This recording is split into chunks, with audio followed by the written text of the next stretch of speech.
Welcome back to another episode of Kavanaugh's Corner. I'm Andrew Kavanaugh. Thank you for coming back to us today. Just wanted to say that, the Miami Vice series is going to continue. I'm doing this review today because I felt the need to talk about this movie, and the movie that we're going to be talking about today is Independence Day Resurgence. Now, this is a movie I've been waiting 20 years for. I am kind of a huge, unabashed fan of the original Independence Day. I remember in '96 when that came out. I was only 6 years old, but I really have fond memories of that movie. I really love that movie. Even though it's not the greatest movie ever made, to me it's a lot of fun to watch. Even to this day, it's a lot of fun. And I just, for whatever reason, that movie has always stuck with me as a really true fun kind of favorite of mine. That this year, 20 years later, we get a sequel, finally, to that film. And it was one that I was really excited for. Sadly, it doesn't really live up to the expectations of the original, but I did find it to be interesting to a point and somewhat entertaining, but it does have a lot of problems, and that's something I'm going to be talking about today. First of all, the pacing of the movie is pretty poor compared to the original. There's not much of a build-up like there was in the first one, and I think this movie would have benefited a lot from a little bit more of a build-up. The movie would have been substantially longer, and I think, it could have benefited from some sort of suspense in the beginning. Instead, we get a movie where pretty much the story is just, we beat the aliens 20 years ago, we've harnessed their technology to kind of further humanity, and they're coming back. That's pretty much it. That's pretty much the movie. They come back and attack Earth again. And the whole movie does kind of suffer from that old air of here we go again syndrome. Some movies use that to an advantage, some of them don't. This one, it's kind of a mixed bag. It's not really the greatest of sequels, sadly. The other thing I have to say about this movie is that the acting in it is pretty poor. Jeff Goldblum is really one of the few guys that is on top of his game in this movie. This is Jeff Goldblum's movie. Everybody else is kind of trying to get to his level, and he does a good job in this. Sadly, he's about it. And it bums me out because Bill Pullman comes back in this one, Brent Spiner comes back in this one, and those guys, Brent Spiner seems to be having a lot of fun, but Bill Pullman's kind of lifeless as well. I think the main offender in this movie is the actor that plays Will Smith's son. Sadly, Will Smith passed on this movie. I think I know why now. But his son is played by this other actor, and he is just dull as... Oh, man, he is just really, really dull in this movie. There are scenes where he's supposed to show genuine emotion, sadness, anger, and he's just very flat, and there's really nothing to his character. And there's supposed to be points where we're supposed to feel for him, and I just didn't. And that's the one thing I have to say about this movie. There's a real lack of emotion in this movie. We're supposed to feel bad about the things that are happening and certain characters dying, actually. And I really didn't care. I felt like the whole venture was very kind of flat. And it's too bad, because I really liked, some of the emotional points in the original really were pretty heartbreaking. There were some moments in the first that I really felt like genuinely touched by, and it's just not there in this movie. There's just nothing in this movie.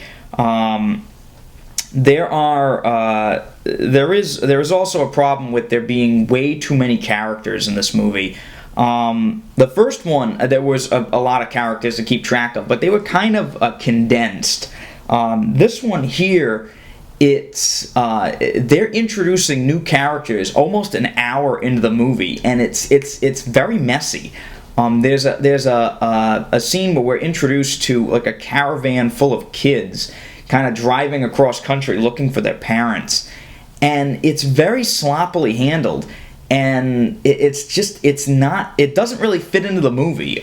It fits in later on when another character, again, I don't want to give anything away, but when another character runs into them, then it kind of comes together. But even then, it doesn't really work very well.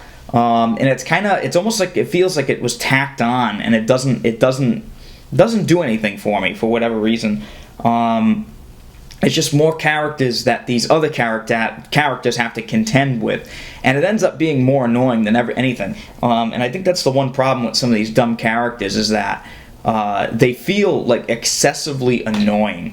One example of this is there's a character that is an underling of Jeff Goldblum in this movie, and I actually think he's one of the writers. I may be mistaken, but I think he's one of the writers of the film, and he is the dumbest character in the movie. And it gets to the point where you almost kind of want to see him die. But he's supposed to be the comic relief, but he actually ends up just being a real annoyance. To me, at least, he was. One nice thing was that the effects look great. I thought the effects look great in this movie. There are some points where it gets very, very busy. And the screen is kind of filled with stuff, but it still looks good. I thought it still looked pretty good. Another thing that I liked about the movie was the fact that we get to see more of the aliens. And I think the aliens look very interesting when you see them. In the first movie, you got kind of a glimpse at them here and there, but this one, you really get to see them a lot. And I thought that was pretty cool. You also get a little background on the aliens, and that's not something you got a lot in the original, which I thought was good. Again, you also have, you know, in the original you had some CGI, you had some miniature and model work. This one here, it's all CGI. And some movies that can be really annoying, I didn't find it to be extremely annoying in this one. I just found it to kind of add to the whole kind of lifelessness of the movie. I didn't feel like there was as much at stake in this movie, ironically, and it's supposed to be a bigger scale movie, and I didn't find it to be much of a bigger scale. I found it to be actually much of a smaller film, and that's kind of going backwards in the sense of making a sequel. I mean, most sequels try to make it bigger, better, louder. This one here, I didn't feel like there was that much at stake, and there was supposed to be. I found the ending to be also kind of unsatisfying. The ending of the original felt like a real yeah kind of moment. This one here, it was like they were trying to repeat that feeling, and it just didn't make it. It just didn't do it for me. And then there's a pretty huge lead-in to a sequel, and meaning a third movie at the end of this. And I'm not giving anything away by saying that, but they do leave it open for a third film. And I don't know if that's going to work, to be honest, because this movie barely worked to begin with. Sadly, I can't really recommend this movie. If you were a die-hard fan of the original, you might enjoy this one. I kind of enjoyed it. It was entertaining enough. I say go see it for Jeff Goldblum. Basically, other than him, it's really not worth seeing, sadly. But if you're a big Jeff Goldblum fan, if you're a die-hard fan of the original, and go and see it. If you're not either one of those things, I'd have to tell you to skip this movie, sadly. This is going to be my first movie where I actually give it a different rating. I'm keeping my leftover Miami Vice reviews the same because I want to make sure those kind of stay the same. But for this movie, I'm going to start doing a 5-star rating system. 1 being awful, 5 being great. I got some feedback saying my rating system wasn't very understandable sometimes, so I'm changing it for you guys. And this movie, if I had to give it a rating, I'd give it like a 2.5 out of 5, sadly.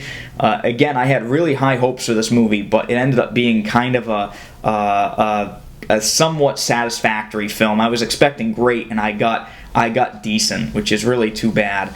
But that's it. That's all I have for today on Kavanaugh's Corner. Thank you for watching this review, and stay tuned for my continuation of the Miami Vice series and also the movie. So thanks again for tuning in. I'm Andrew Kavanaugh, as always. We'll see you next time. Bye-bye.